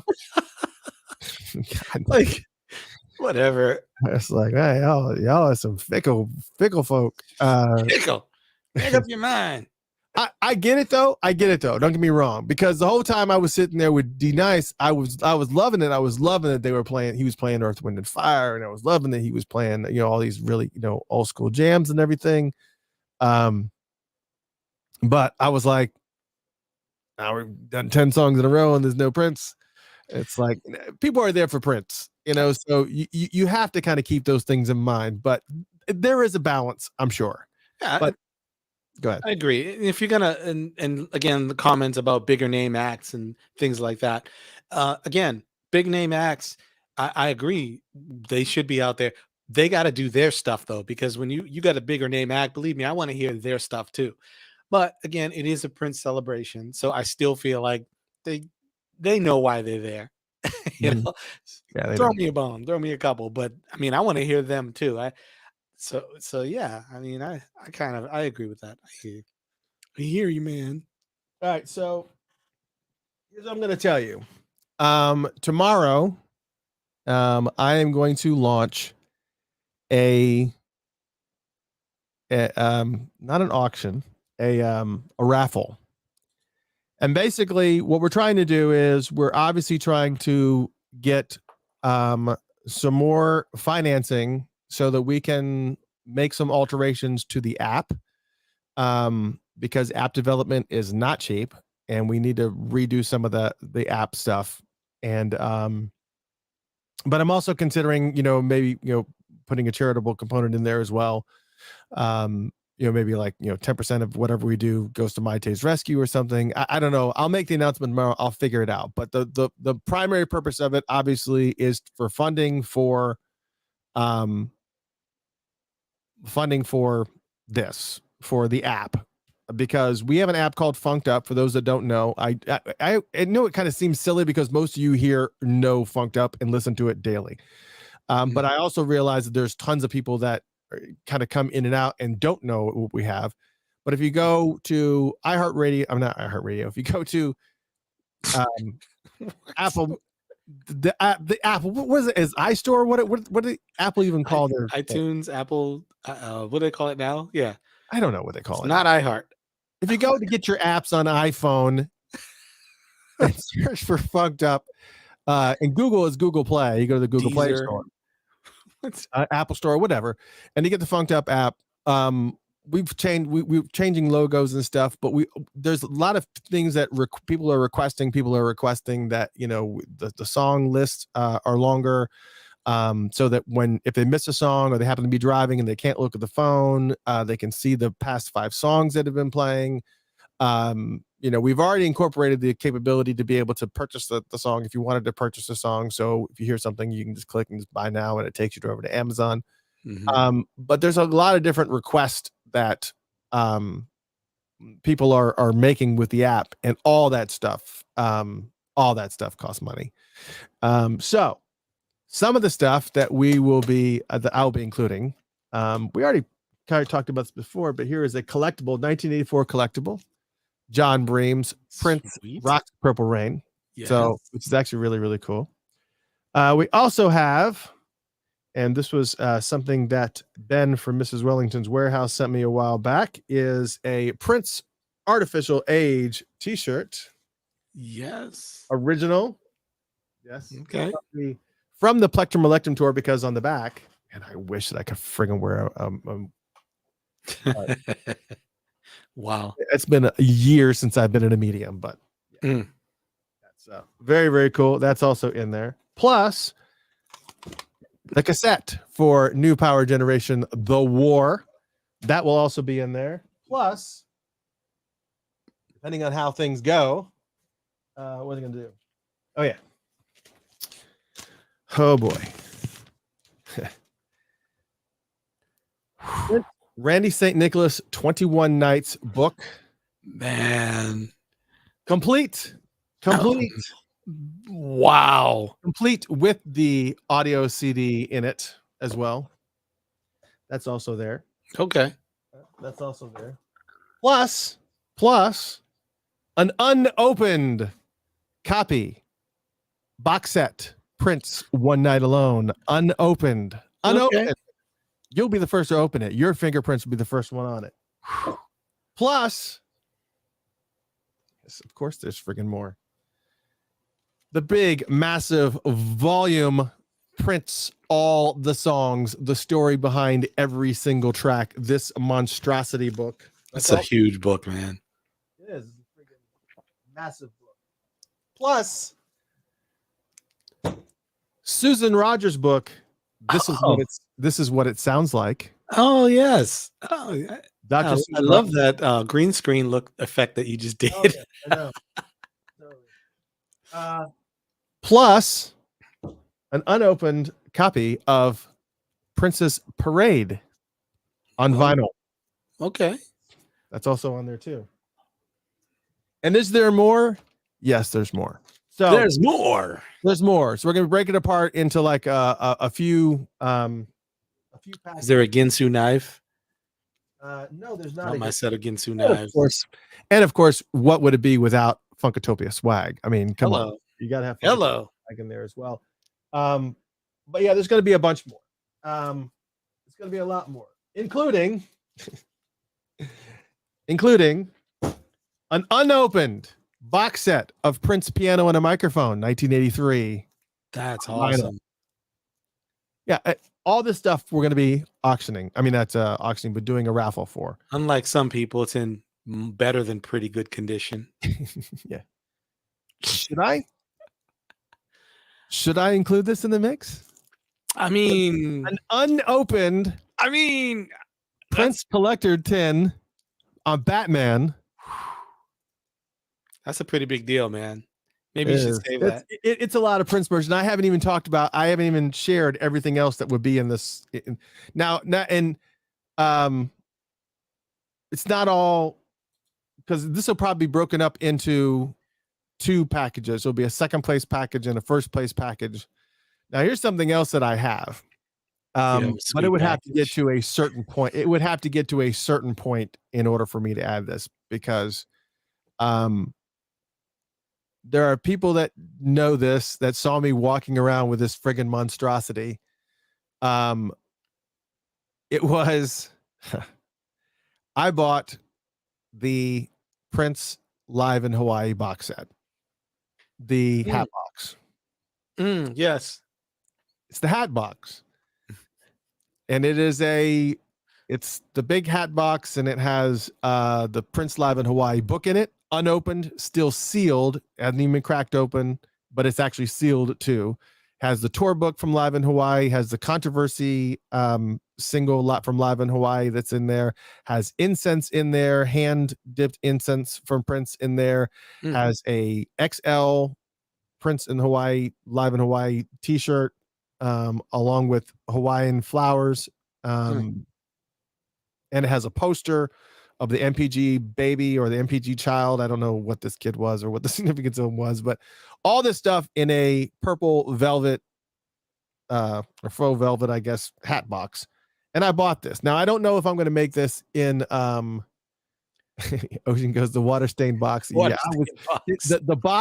box had water stain on the corner, and I was freaking out. I was thinking, I need to open this, because if the hat box is damaged, I don't know what I'm going to do. I'm going to take it and swap it out. But it was not. It was unfettered, untouched by anything. So that was water. So I don't know. Yeah. That was basically the after effect of me paying for the. Yeah, that's right. Yeah. Anyways, I don't know if I'm going to add that to the mix, but if the drawing gets to a certain amount, I will put the hat box into the mix. Wow. Okay. That's pretty awesome. We just have to kind of get to a certain point. I might have to jump in on that. Yeah. So the way we've kind of done it before, I'll try and make sure that this gets posted tomorrow. But here's what I can tell you. The way that we've kind of done it before is, in order to get an entry into the raffle, it's basically $5. And that's it. Just $5, and then you get entered into the raffle. And for every $5 that you donate, you get an extra. So if you donate $100, you get 20 entries into the raffle. And then we put it on this massive, massive wheel. You guys have seen this wheel before, massive wheels with all the people's names, and we spin it, and whatever happens. Yeah, we'll have 3 levels of packages. Third place, second place, and the first place. And so for me, it's just going to be a thing where I've got to break it down and I have to analyze what is going to make a good first place package. Right. Just Right. try to be real strategic about it. Absolutely. Yeah. It is. Yeah. It's going to be a lot, but it's coming and we're going to do it tomorrow. Well, I'm not doing it tomorrow. It will start tomorrow. Yeah, right. Exactly. It'll start Semantics, man. Yeah. well, because I have other things too. I have like a big box of stuff. Like I still have Per Nielsen's documentary, which this alone sells for like $80 on the low end. It's Per Nielsen's. This is what Prince Vault is based off of. This is not, they have a bigger version that's the Vault. But this is kind of where like all that stuff started, where it has the individual dates and everything that was going on and what he was doing on that day. I have a whole box full of stuff. I mean, full of Prince merch and collectibles, and keep on keeping on.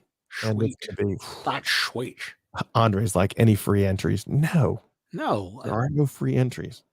I sent Andre a hat. He lives in Canada. I sent him a hat, and he said, with receipt confirmation saying that he received it, and he still to this day said, I didn't get it. Right. And you got it. Come on. You got it. You had your signature. I didn't get it. And there's a picture with you and the delivery guy. Like, it wasn't me. Right. Trouble. I know what else. Yeah, hat man standing by the bedroom door. It wasn't me. I signed for the hat and they said I was nothing but a whore. It wasn't me. So sad. He's still going down with this. I never got it. Oh, he said he took a selfie with the hat. Anyways, yeah. So, anyways, thank you so much for tuning in tonight. Look, when we do these free for alls, we never know exactly. It is probably the least structured show that we do. I can tell you that the next one that we do will have the drawing for the raffle. So whatever that process is, but so we may have to let it go for a little while at least. Just kind of. What we should do? I think we need to line up another episode of Soundstage and have people start looking out for that as well. Absolutely. If you have not, did we put it out there, didn't we? Mm-hmm. Yeah. So if you haven't noticed it or take a look, we have an episode called Soundstage, and we take an independent artist and review their music, their album. So we're going to be doing that again sometime soon. I think we should line that up this year, get a couple of those out too. So start keeping your eyes out for additional shows on top of the Funkatopia Live. Lisa was asking, are you getting summer color t-shirts for Funkatopia? So here's some of the other things I'm dealing with too. Summer color. You've heard me mention that next year will be the 20th anniversary of Funkatopia, which is just mind-boggling to me. But do a big outing. I'm trying to work on a brand new design that incorporates the Funkatopia logo, but also has the 20 in it, and also has the years 2004 to 2024, because I want to do a whole entire a series, a shirt series, jacket series, or whatever on Funkatopia for 20 years. So I don't know that there's some designs coming and whatever. I haven't really kind of updated the whole entire I haven't updated the whole entire inventory and everything, just because the inventory that we do have right now are embroidered. It's a totally different monster. The embroidery is a whole different thing. I don't mind having the really cool kind of applique t-shirts. Right. I just I like the longevity part of the embroidery of it. It's just like it's never going to fade. It's not going to crack. It's not going to wash away. You don't have to like do all this extra stuff to it. It's just the embroidered Funkatopia logo is just badass. And we've also, since you're talking about that, we also tossed around the idea once and about maybe doing a Funkatopia event. Yes. But It's actually in discussion. yeah, the issue here, or the thing we need to know is that something you guys want us to do? Because it would come here to Atlanta and spend some quality time with us for a big event. We like to consider that as well, but of course, that's gonna require some planning and logistics. Yeah, and we just Atlanta need to has know that there's enough interest for something like that and support. Atlanta is a weird town too when it Yeah. comes to people coming in, and I don't know how we did it during the Olympics, to be totally honest. Right. Because it's not like that friendly of a town for tourists. Isn't it weird to say that? I mean, I've lived here for a very, very long time, but there's no real spot that you go, oh yeah, this is a dope place to stay in Atlanta. Yeah. I'm sure there's some places, but I kind of feel like, I don't know. Kind of. It's not really a centralized location the way that it kind of. Yeah. It's a weird town. It's a great town, but it's a weird town in that regard. Well, that's another thing that we've been bouncing around at one point, and again, it's really up to you guys. If we're going to do something like that, we have to be sure that it's makes sense for everybody. So. Yeah, because a lot of these places, like my issues mentioning Centennial Park and places like that, it just depends on the size of the event too, because we want to do something that's going to warrant you guys being in town, not just for the one day, but for for a couple of days. We want to do a live concert event, and then on top of that, not only do the live concert event, but also have another event maybe the following day where we DJ. We have like a DJ event, like a dance party where I'm DJing with screens behind us. Yeah, with screens and a bunch of stuff to kind of draw attention away from my inadequacies. Now have a dance party with, just do everything, and that's essentially what we want to make it, so that if you're going to come in town, it's going to be fun, try to strategically put it around a 3-day weekend or something, like a Memorial Day weekend or whatever. It's because there's no specific time in 2024 where it's like the 20th. I know I was talking with Gilbert Davison about this too. It's like, it was like, which day is it? It's like, it doesn't matter. It just doesn't matter. It's just like, I would rather do it in the fall, something that doesn't get in the way of celebration, something that we can plan where the weather's not going to be crazy and it's not going to get in the way of celebration. It kind of gives people a little bit of an opportunity to be able to, still come out if they want to do something. Exactly. We'll see. And Chris will give up his house for you guys to stay at.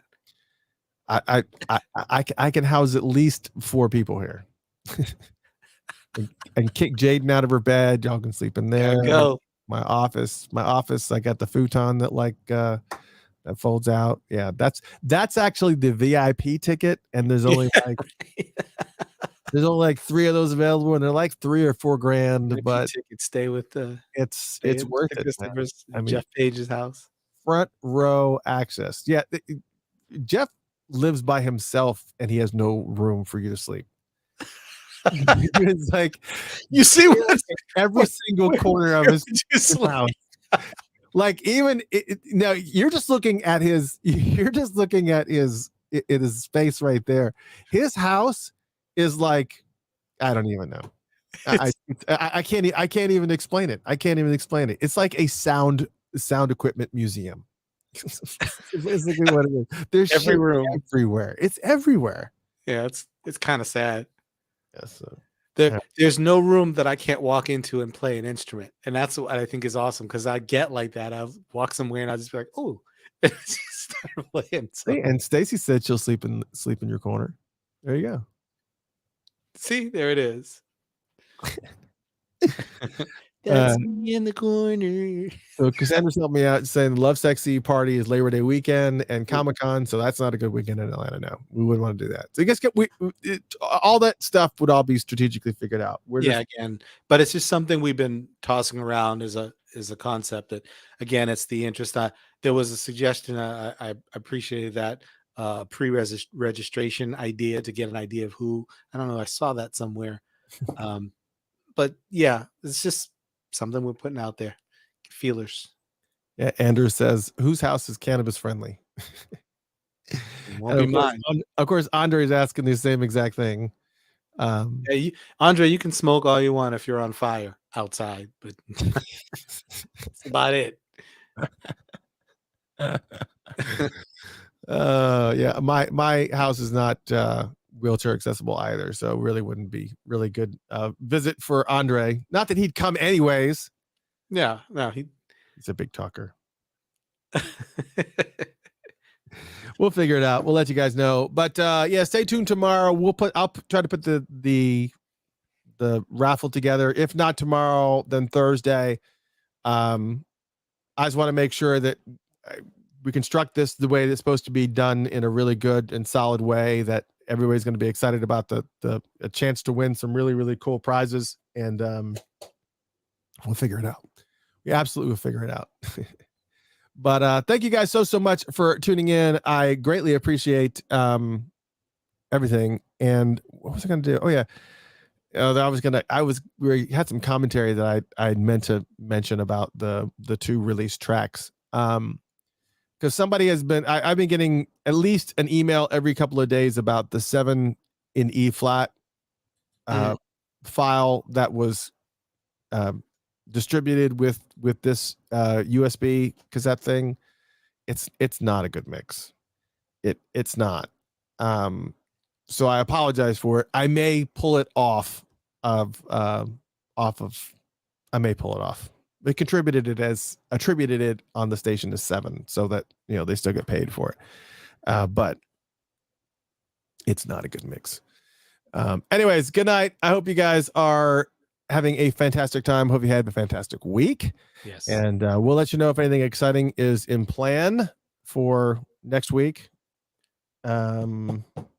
Still got things in the work, but man, I just been still under the weather. It's been going on 3 weeks now, and I'm just like over it. Completely friggin' over it. Just friggin' over it. I've had enough. Good night, everyone. I hope you had a good time. We'll talk later.